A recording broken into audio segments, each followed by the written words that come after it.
Hello friends, अभी हम देखते हैं कि रुपयों में जो गिरावट आ रही है उससे क्या क्या इफ़ेक्ट होगा। तो रुपयों में गिरावट से आयात और विदेश में शिक्षा और यात्रा हो जाएगी महंगी। अब हम समझते हैं कि ये होता क्या है, रुपयों में गिरावट क्या है। तो रुपयों में गिरावट दो वजह से होता है। एक टर्म है डीवैल्यूएशन, दूसरा है डिप्रिसिएशन। डीवैल्यूएशन क्या होता है? जब गवर्नमेंट अपने अधिकार क्षेत्र में होते हुए पैसे की मीन्स जो हमारा करेंसी है उसकी वैल्यू को कम कर देती है। अब ये क्यों किया जाता है? तो हमें याद करना होगा 1991 में जब हमारे पास फॉरेक्स बहुत कम था, तो हमारे जो पीएम थे पीवी नरसिम्हा राव साहब, उन्होंने हम वित्त मंत्री दिया, नया वित्त मंत्री दिया जिनका नाम था डॉक्टर मनमोहन सिंह जी। तो जब डॉक्टर मनमोहन सिंह जी ये मिनिस्टर बने, फाइनेंस मिनिस्टर बने, तो उन्होंने ये स्टेप लिया। क्यों लिया? तो ये स्टेप इसलिए लिया क्योंकि हम ज़्यादातर चीज़ें इंपोर्ट कर रहे थे, एक्सपोर्ट कम हो रही थी, और इंपोर्ट करने से हमारा फॉरेक्स जो है वो कम रहा था, मतलब फॉरेन एक्सचेंज कम हो रहा था। मीन्स हमारे पास डॉलर बहुत कम बचे थे और मात्र 14 डेज का डॉलर बचे थे। तो उस चीज़ को क्या करना था कि हमें एक्सपोर्ट करने की टेंडेंसी को बढ़ानी थी। तो एक्सपोर्ट करने के लिए हम क्या करते हैं, अगर रुपीज़ की वैल्यू गिरता है तो एक्सपोर्ट बढ़ता है। क्यों बढ़ता है? क्योंकि फॉरेन ट्रेड जो है, जो आपके यहाँ सामान बेचेगा फॉरेनर्स, उसको क्या होगा, 1 रुपये में ज़्यादा सामान आएगी। वही दूसरी करेंसी की रिस्पेक्ट में देखेंगे, अगर वो चाइनीज़ करेंसी में करता है या जापानीज़ करेंसी में करता है, तो उनको कम क्वांटिटी में सामान खरीद पाएंगे वैसा। तो ऐसा ये किया गया, किन के द्वारा किया गया? मनमोहन सिंह जी के द्वारा किया गया। और पहले भी एक बार हो चुका है, डिवैल्यूएशन हुआ था और मनमोहन सिंह जी ने 2 बार डिवैल्यूएशन किया था। तो अब समझ में आ गया कि डिवैल्यूएशन क्या है। तो डिवैल्यूएशन अगर गवर्नमेंट करती है, एक फिक्स अमाउंट में करती है, एक्सचेंज रेट को ध्यान में रखते हुए करती है, तो उसे कहते हैं डिवैल्यूएशन। लेकिन यही जब मार्केट ओरिएंटेड होता है तो उसे कहते हैं डिप्रिसिएशन। डिप्रिसिएशन क्या होता है? तो यहाँ पे भी रुपये की वैल्यू कम हो रही है, लेकिन ये कैसे है? मार्केट ओरिएंटेड है। मीन्स फॉरेन की करेंसी जो है उसकी वैल्यू बढ़ रही है, तो हमारे करेंसी की वैल्यू घट रही है। मीन्स रुपीज़ की वैल्यू जब घटती है और ये मार्केट के थ्रू होता है, तो इसे कहते हैं डिप्रिसिएशन। यहाँ पे एक और बात याद रखना है कि यहाँ गवर्नमेंट कुछ नहीं करती है, ये मार्केट कंट्रोल है, ठीक है। और तीसरी बात यह है कि इस पे किसी तरह का कोई एक्सचेंज रेट का कोई हम ये नहीं रखते हैं, मिनिमम या मैक्सिमम कोई क्राइटेरिया नहीं रखते हैं, ये सेल्फ होता रहता है। तो ये 3 बेसिक डिफरेंसेस हैं।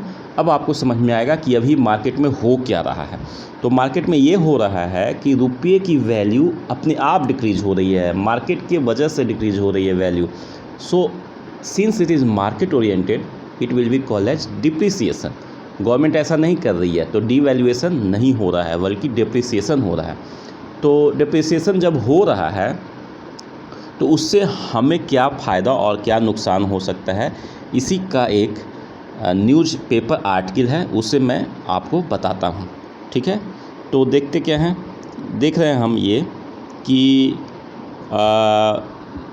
रुपये में गिरावट से आयात, विदेश में शिक्षा, यात्रा हो जाएगी महंगी। कैसे होगी? तो देखते हैं। पिछले 5 दिनों से रुपये में गिरावट का सिलसिला जारी है और यह लगातार रिकॉर्ड निचला स्तर बनाता जा रहा है। हालांकि शुक्रवार को यह 17 पैसे मजबूत होकर 79.82 यानी 79.82 पर बंद हुआ।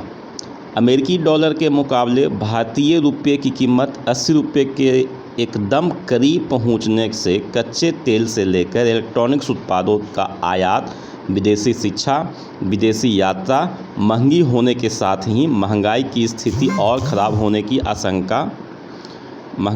आशंका है।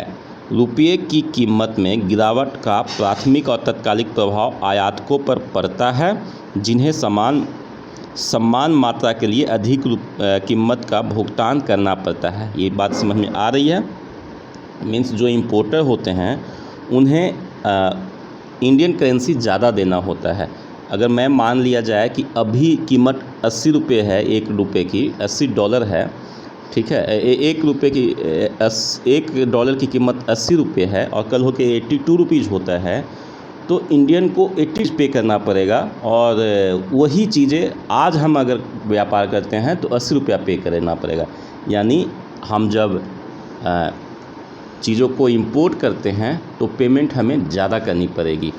अब निर्यातक जो होते हैं उसको एक्सपोर्टर को क्या फ़ायदा होता है, तो मैंने पहले डिस्कस कर चुका है कि एक्सपोर्टर को फ़ायदा ये होता है कि वो ज़्यादा क्वांटिटी में एक्सपोर्ट करते हैं और ये प्रचलन ज़्यादा तेज़ी से बढ़ती है क्योंकि दूसरे कंट्रीज़ का जो करेंसी है उसकी वैल्यू अभी भी एज इट इज़ है। तो इस वजह से एक्सपोर्ट जो है उसकी क्वांटिटी बढ़ती है। इस वजह से हमारे यहाँ मैन्युफैक्चरिंग इंडस्ट्रीज और अच्छा हो सकता है। उसके बाद आगे देखते हैं कि रुपये की कीमत में गिरावट का प्राथमिक और तत्कालिक प्रभाव आयातकों पर पड़ता है, जिन्हें समान मात्रा के लिए अधिक कीमत का भुगतान करना पड़ता है। हालांकि यह निर्यातकों के लिए एक वरदान होता है क्योंकि उन्हें डॉलर के बदले अधिक रुपये मिलते हैं। आगे देखते हैं, इस तेज़ गिरावट ने कुछ लाभों का लगभग ख़त्म कर दिया है।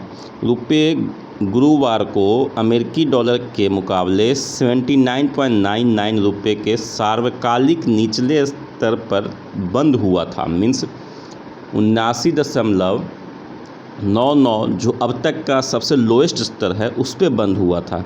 कब? तो गुरुवार को। कोविड-19 मामले में गिरावट आने के बाद विदेश यात्राएं बढ़ रही है। अब सिंस कोविड कम हो गया है तो लोग फॉरेन जाना तेज़ी कर रहे हैं, ज़्यादा जा रहे हैं, लेकिन अब ये और महंगे हो गए हैं। लेकिन ये महंगा होगा क्योंकि हमें तो पे करना है डॉलर में, और डॉलर पाने के लिए हमें इंडियन करेंसी मीन्स रुपीज़ को ज़्यादा देना पड़ेगा। उसके बाद वहीं अनिवासी भारतीय जो पैसे भारत में अपने घर भेजते हैं वे रुपये के मूल्य में और अधिक भेजेंगे। बात समझ में आ रही है? जो हमें पैसे आते हैं जिसे हम बोलते हैं रिमिटेंसेस, तो जो रिमिटेंसेस आएंगे उसकी वैल्यू हमें वो ज़्यादा आएगी। ठीक है। अब देखते हैं कि तेल पर लाभ घटा है। क्यों घटा है? तो रूस और यूक्रेन युद्ध के कारण अंतर्राष्ट्रीय तेल और ईंधन की कीमतों में गिरावट आई है और इस गिरावट का जो लाभ भारत को मिलना चाहिए था वह रुपये के मूल्य में आई गिरावट से ख़त्म हो गया है। मीन्स अभी हम जान रहे हैं कि जो तेल का जो कीमत है वो कम हुआ है, लेकिन साथ ही साथ रुपये की वैल्यू भी कम हो गई है, यानी रुपया डिप्रिसिएट हुआ है। इसके वजह से जो हमें मिलना था लाभ उतना वो लाभ नहीं मिल पाया है। आगे है कि विदेशी शिक्षा पर खर्च बढ़ सकता है। बढ़ेगा, क्यों बढ़ेगा? तो देखते हैं तो कि रुपयों में गिरावट का मतलब होगा कि विदेश शिक्षा और भी महंगी हो जाएगी।